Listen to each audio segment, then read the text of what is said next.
কি কৰি আছা তুমি এতিয়া? মই দোকান যাব লাগে, ভাত পানী দিব লাগে, তুমি অকল পঢ়াতে লাগি থাকা ৰাতিয়ে দিনে হা? আৰু কাম নাই তোমাৰ? কষ্ট কৰি পঢ়ি আছো, কিজানি এবাৰ চাকৰি এটা পাওঁহি, গম পাইছানে? চাকৰি ক'তনো আৰু তুমি দুবাৰ তিনিবাৰকৈ ইণ্টাৰভিউ দিলা তথাপিও চাকৰি নাপালা, এতিয়া ক'তনো চাকৰি পাবা তুমি আৰু? সেইটো ভাগ্যত থাকিবই লাগিব নহয়। কষ্ট কৰিছোঁ, তাৰ ফল কি হয় ভগৱানে জানে। কষ্ট ফল সদায় মিঠা, গতিকে কষ্ট কৰি গৈ আছোঁ, কেতিয়াও ফলটো মিঠা হয় নাজানো, গম পাইছেনে নাই? আৰু এই ঠাণ্ডা ৰাতিপুৱা ইমান দৌৰিবলৈ যোৱা তুমি? ঠাণ্ডাত দৌৰিটো বেমাৰ হৈ গৈছেগৈ এতিয়া, মানে কি কফ হৈ মানে মাতেই নোলোৱা হৈ গৈছে। আজি মই বহুত দিনৰ পৰা ভিডিঅ' বনাব পৰা নাই, আৰু মই এতিয়া বৰ্তমান পঢ়াতেই লাগি আছোঁ, গম পাইছেনে? 2023টো মোৰ ইমান বেয়া গৈছে, বহুত টেনশ্যন বহুত টেনশ্যনতেই গৈছে। এবাৰ ভাবিছোঁ মই কেৱল পঢ়াতেই লাগি থাকোঁ, কিয় ভালদৰে পঢ়োঁ, কিজানি মই বহুতকেইটা এপ্লাই কৰি থৈছোঁ, হয়তো থাৰ্ড গ্ৰেডতো চাকৰি লাগি যাব পাৰে, নহ'লে মোৰ পুলিচৰ চাকৰিটো বহুত মানে ইম্পৰ্টেণ্ট, মই বহুত ভাল পাওঁ পুলিচৰ চাকৰি এটাৰ কাৰণে।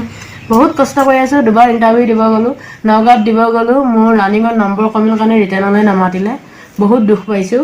তাৰপিছত আকৌ গোলাঘাটত ইণ্টাৰভিউ দিব যাওঁতে গেটত মানে ইমান চেক কৰিছে, মানে তন্নকৈ চেক কৰিছে, গম পাইছেনে? আৰু ইণ্টাৰভিউ দিব গ'লে আমি ইণ্টাৰভিউ দিয়াসকলে চবেই জানেই, 2 ঘণ্টা 2.5 ঘণ্টামান আমাক খাৰা কৰি ৰাখি থৈ দিয়ে, গম পাইছেনে? ইটোৰ পিছত সিটো ডকুমেণ্ট চেক কৰি থাকে, তাৰ পিছতহে ৰানিঙৰ কাৰণে আমাক লাইন পাতি দিয়ে। ইমান মানে কষ্ট কৰিলোঁ মই, চব ডকুমেণ্ট চালে, চবতে মই ভাল কোৱালিফাই যাব দিলে, আৰু ৰানিং কৰিব দিলে, ৰানিঙত মই ধুনীয়া এটা নম্বৰ পালোঁ, ভাল নম্বৰ পাইছোঁ। বহুত কষ্ট কৰি দৌৰিছোঁ, মানে এনেকুৱা কষ্ট কৰি দৌৰিছোঁ, মই মানে খালী ভৰি দি দৌৰিছোঁ, তেতিয়া বৰষুণ হৈ আছিলে, মানে শিলগুটিবোৰ ওলাই আছে, ইমান কষ্ট হৈছে, ভৰি মানে ভৰিত সোমাই ফাটি গৈছে, ইমান কষ্ট কৰিলোঁ। তাৰপিছত লং জাম্পত ভাল নম্বৰ পালোঁ। তাৰপিছত হ'ল মেডিকেলত মানে ডক্টৰে মোক ৰিজেক্ট কৰিব নোৱাৰে, গম পাইছেনে? সোধা লগালগ ফটাফট স্পীডত মই মানে এনচাৰ দিওঁ, যাতে ডক্টৰেও ভাবে বা ছোৱালীজনী মানে বহুত স্মাৰ্ট দেই, কাৰণ পুলিচত স্মাৰ্ট ল'ৰা ছোৱালীয়ে চাকৰি পায়। হেলা এটা কৰিলে নহয়, বহুত স্মাৰ্ট হ'ব লাগিব। চবতে মই ভাল নম্বৰ পাইছোঁ, কোৱালিফাই চবতে ভাল নম্বৰ পাইছোঁ।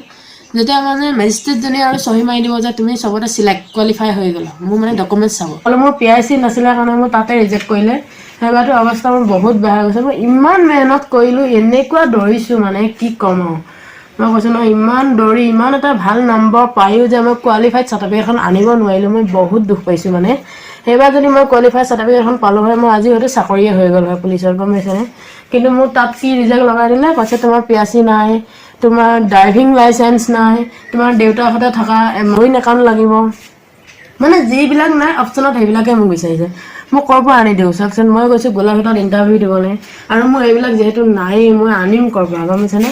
তেতিয়া মই নিজে ক'ব লগা হ'ল যে মোৰ ৰিজেক্ট চাৰ্টিফিকেটখনেই দিয়ক। এতিয়া আৰু মোৰ উপায় নাই, কাৰণ মই আছোঁ গোলাঘাটত, আৰু মোৰ দেউতাও নাই।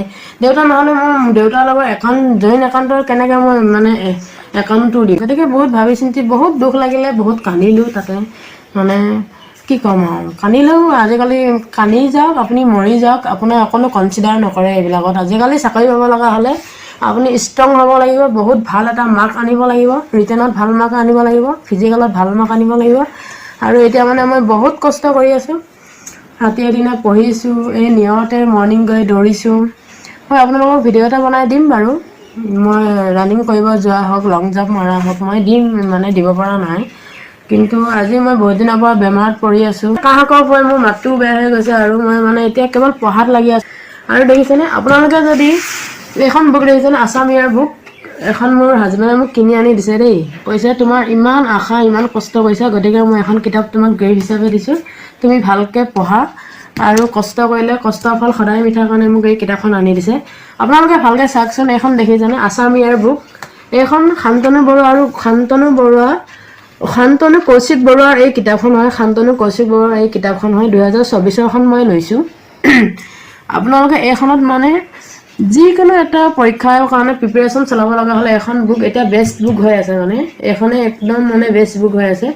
আৰু মই এইবিলাক দেখিছেনে, এইবিলাক চব নোট কৰি ৰাখিছোঁ, মানে ইমানেই কষ্ট কৰিছোঁ, এবাৰ মই মানে সুফল পাওঁ বুলি এইবিলাক মই এনেই নাথাকোঁ, টাইম পালে এইবিলাক চব লিখি কৰি, মানে মই অংকই হওক বা জেনেৰেল নলেজৰ পৰা আদি কৰি, ইংলিছৰ পৰা আদি কৰি চব লিখি কৰি মানে মই মুখস্থ কৰাত ব্যস্ত হৈ আছোঁ এইকেইদিন। ইফালে মানে মই ভিডিঅ'ও দিব পৰা নাই, মোৰ হাজবেণ্ডে যিকোনো কিবা নহয় কিবা এটা দি কেৱল চেনেলটো ৰখাইছেহে, আৰু আপোনালোকে তেখেতক বেয়া কমেণ্ট বা বেয়া হেৰি নিদিব, মই মানে ভিডিঅ' বনাব পৰা নাই, ঘৰৰ পৰা ওলাবও পৰা নাই, আৰু মোৰ 2023 চনটো মানে ইমানেই বেয়া আছে, বেমাৰ আজাৰৰ পৰা ধৰি মানে অনেক টেনশ্যন, মানে বহুত বেয়া দিন পাৰ হৈ গৈ আছে। গতিকে মই ভগৱানকে মানে ভগৱানৰ কথা চিন্তা কৰি আৰু তেনে দিনবোৰ মই পাৰ কৰি আছোঁ। আৰু আজি হৈছে 31 ডিচেম্বৰ, আজি 23টো যাব। গতিকে মই ভগৱানৰ ওচৰত প্ৰাৰ্থনা কৰিছোঁ 24টো মোৰ ভাল হওক।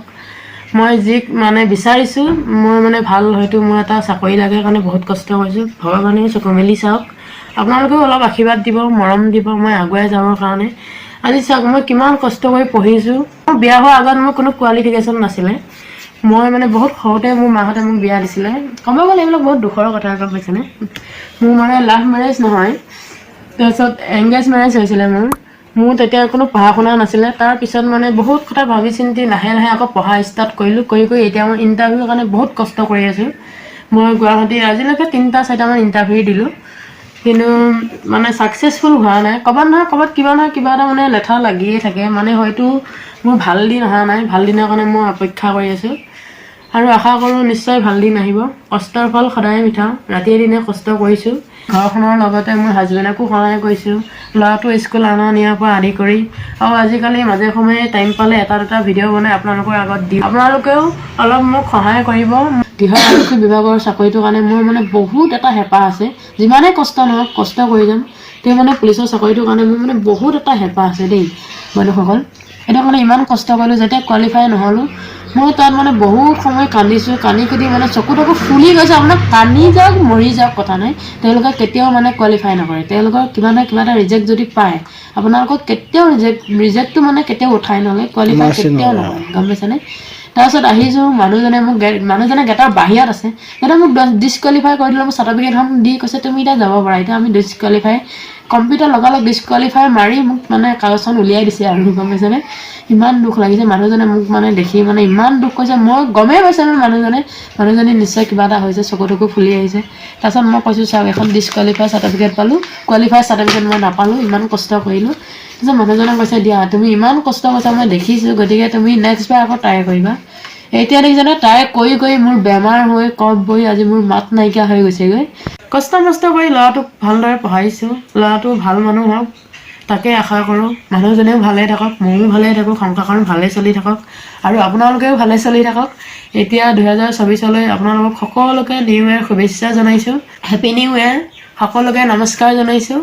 আৰু আজি 31 ডিচেম্বৰ বুলি আপোনালোকে ঘৰতে থাকিব, সাৱধানে থাকিব। আৰু আপোনালোকে ঘৰৰ পৰা যদি বাহিৰত যায়, আপোনালোকে হেলমেটটো লগাব আৰু অভাৰ ড্ৰিংকছ নকৰিব। মোৰ ফালৰ পৰা কৈছোঁ চাওক, আজি এখন সংসাৰ কৰাৰ লগে লগে ল'ৰাটোৱেই হওক বা হাজবেণ্ডেই হওক বা যোনেই নহওক, হয়নে নাই, চবৰে এটা দায়িত্ব থাকে, চবৰে আশা মৰম, চবৰে চেনেহ থাকে, নহয় নহয়। মোৰ মানুহজনৰ প্ৰতি যিমান মৰম চেনেহ, আজি যদি তেওঁ বহুত নিউ ইয়েৰ বুলি পাৰ্টি কৰি বহুত ড্ৰিংকছ কৰি যদি কিবা এটা অঘটন ঘটায়, কেনেকুৱা হ'ব চাওকচোন। মোৰ মনত কিমান দুখ পাম, মোৰ ঘৰখনে কিমান দুখ পাব। ঠিক তেনেকুৱা দৰে আপোনালোকৰ ঘৰখনো, আপোনাৰ হাজবেণ্ডৰ যদি আজি কিবা এটা হয়, ঘৰখনৰ চবৰে টেনশ্যন হৈ যাব। নতুন বছৰ আহিয়ে থাকিব, 24 আহিব, 25 আহিব, আহিয়ে থাকিব। কিন্তু আপোনালোকে অভাৰ ড্ৰিংকছ নকৰিব, গাড়ী চলালে ভালকৈ চলাব আৰু হেলমেট পৰিধান কৰিব। আৰু পুলিচেও আজিকালি বহুত চেক কৰি আছে, পলিউশ্যন লাগে, লাইচেঞ্চ লাগে, বহুত লাগে। আজিকালি বহুত নিয়ম নীতি হৈছে। গতিকে আপোনালোকক মই একে কাটৰ অনুৰোধ কৰি কৈছোঁ, ঘৰৰ পৰা ওলালে সাৱধানে, মানে বিপদ মানে খোজে প্ৰতি বিপদ থাকে মানুহৰ। গতিকে একদম সাৱধানে ফুৰিব, লাহে লাহে গাড়ী চলাব আৰু নিজৰ লগতে ঘৰৰ পৰিবাৰৰ কথাও চিন্তা কৰিব, ল'ৰা ছোৱালীৰ কথাও চিন্তা কৰিব। মানে নতুন বছৰ বুলি বহুত খাই কৰি বহুত ফূৰ্তি নকৰিব। আপোনাৰ যদি খাব মন আছে কিবা, ঘৰতে খাব, ল'ৰা ছোৱালীৰ লগত আনন্দ ফূৰ্তিয়ে সংসাৰখনো পাৰ কৰি দিব, টাইমটোও পাৰ কৰি দিব, কাকো যেন টেনশ্যন নিদিয়ে।